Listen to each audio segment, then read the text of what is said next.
Coba bayangkan ini. Pagi itu harusnya berjalan biasa saja. Matahari baru naik, embun masih menggantung di dedaunan. Dan kamu membuka ponsel hanya untuk melihat sebuah ucapan anniversary dari pasanganmu. Ucapan yang seharusnya membuatmu tersenyum, merasa dicintai, merasa dihargai. Tapi tidak bagi Helwa, karena ucapan itu bukan dari suaminya. Ucapan itu ia tulis sendiri. Ia menuliskannya bukan untuk merayakan sesuatu, melainkan untuk mengingatkan dirinya bahwa setahun pernikahan itu bukan hadiah, melainkan hukuman yang perlahan menggerogoti jiwanya. Setahun penuh janji kosong, setahun penuh tangis yang ia tahan sendirian, setahun penuh ketidakpastian yang membuatnya bertanya, apakah ia benar-benar seorang istri atau hanya seseorang yang disimpan ketika dibutuhkan, lalu ditinggalkan tanpa hak untuk bertanya. Dan di titik paling gelap itulah, Helwa akhirnya membuka pintu yang selama ini ia kunci rapat-rapat. Tentang pernikahannya dengan Bahar Smith, tentang luka yang tidak pernah dilihat publik, tentang kebenaran pahit yang selama ini hanya ia pendam sendirian. Pengakuan yang membuat jagat maya terdiam dan membuat banyak orang bertanya, apa sebenarnya yang terjadi selama 1 tahun yang penuh kegelapan itu? Apa yang akan kamu dengar hari ini adalah kisah yang membuat ibunya menangis, bahkan sebelum wawancara dimulai. Kisah yang membuat publik terkejut, marah, dan bingung. Kisah tentang sebuah pernikahan yang digelar dalam sunyi, yang berubah menjadi penyesalan, dan seorang perempuan yang akhirnya memilih bersuara, meski ia tahu risikonya sangat besar. Inilah kisah Helwa Bakhmit.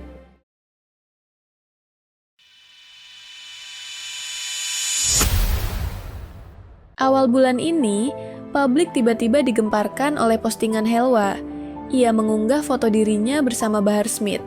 Namun yang membuat semua orang berhenti scrolling adalah kalimat yang ia tulis. Happy anniversary, sayang. Enggak nyangka kamu menutupi pernikahan kita sudah 1 tahun. Selama 1 tahun itu, hidup aku penuh kamu buat menderita.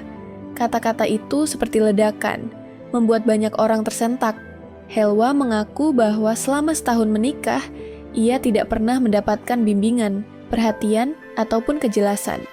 Ia justru merasa seperti istri simpanan, seseorang yang hanya didatangi ketika dibutuhkan, lalu ditinggalkan lagi. Ia jalani kehamilan sendirian. Ia menahan tangis tanpa ada pundak tempat bersandar.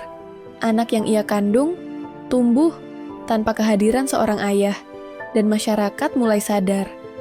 Ada sesuatu yang jauh lebih gelap di balik senyum Helwa selama ini. Dalam postingan selanjutnya, Helwa mulai bercerita tentang hal-hal yang tidak pernah ia ungkap kepada siapapun. Tentang malam ketika ia merasakan kontraksi sendirian, tentang hari-hari ketika ia harus memijit perutnya yang nyeri, sembari memanggil ibunya karena hanya ibunya yang selalu ada. Tentang proses melahirkan yang seharusnya ditemani suami, namun ia jalani hanya ditemani perempuan yang melahirkannya dulu. Syukuran, kelahiran anaknya hanya dilakukan sekali, dan Bahar tidak hadir. Namun ada satu momen yang benar-benar menghancurkan mental Helwa. Saat usia kandungannya memasuki 7 bulan, tepat di hari ulang tahunnya, Bahar datang memberi kejutan. Namun bukan hadiah, melainkan kabar pahit bahwa istrinya yang lain juga sedang hamil 6 bulan. Pada titik itu, Helwa merasa runtuh, bukan hanya ditinggalkan, tetapi tidak pernah dianggap ada. Ketika kasus ini dibahas lebih jauh, publik baru tahu bahwa sejak awal semuanya sudah terasa aneh. Pernikahan dilakukan diam-diam. Tidak ada keluarga Helwa, tidak ada acara, tidak ada dokumentasi. Semua handphone dikumpulkan. Yang diberikan kepada Helwa hanya selembar surat nikah, tanpa buku resmi. Janji-janji manis di awal, rumah, fasilitas, bahkan pemberangkatan haji ibunya. Semuanya tidak pernah terbukti. Sejak hari pertama, apa yang harusnya menjadi awal kebahagiaan, justru menjadi awal sebuah kegelapan panjang. Setelah akad, Helwa tidak diajak tinggal bersama. Ia hanya didatangi sebulan sekali. Itu pun singkat, komunikasi terbatas, chat sering tidak dibalas. Alasan yang ia dapat selalu sama, sedang sakit, sibuk. tidak pegang HP, nafkah, kadang ada, kadang tidak. Pernah hanya diberi 300.000 rupiah untuk sebulan kebutuhan. Saat hamil, ia bahkan harus menjual cincin pemberian ayahnya untuk biaya USG. Ia pernah makan nasi dengan teh manis untuk bertahan hidup. Bagaimana mungkin seorang istri menjalani semua ini sendirian? Setelah cerita Helwa viral, publik mulai membahas hal lain. Pernyataan Bahar mengenai status keturunannya yang selalu berubah. Kadang menyebut cucu Nabi ke-28, lalu ke-38, lalu ke-37, lalu ke-29, bahkan pernah mengatakan ayahnya keturunan ke-33.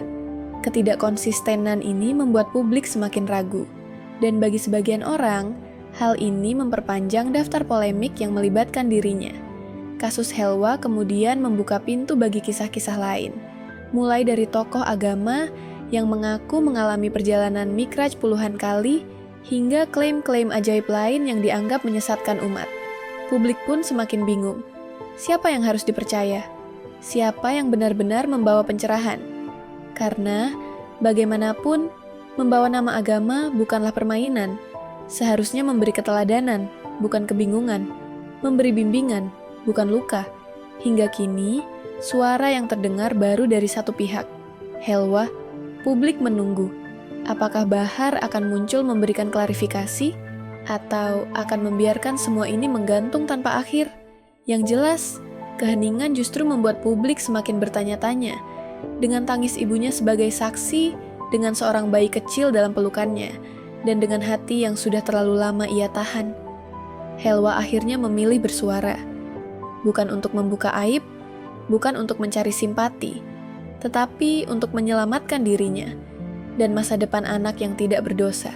Kisah ini mengingatkan kita bahwa pernikahan bukan sekadar janji di depan penghulu. Pernikahan adalah amanah, dan amanah tidak boleh ditelantarkan. Status, popularitas, atau pengakuan tidak bisa dijadikan alasan untuk menyakiti perempuan yang seharusnya dilindungi.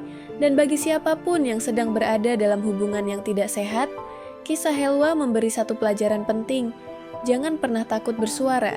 Diam tidak membuat keadaan membaik. Diam hanya membuat luka semakin dalam. Pada akhirnya, manusia tidak akan dinilai dari kata-kata yang ia ucapkan, tetapi dari perbuatan yang ia lakukan. Kebenaran mungkin tertutup, tapi ia selalu menemukan jalannya. Terima kasih sudah menonton sampai akhir. Sampai jumpa di cerita berikutnya di channel Nara Viral.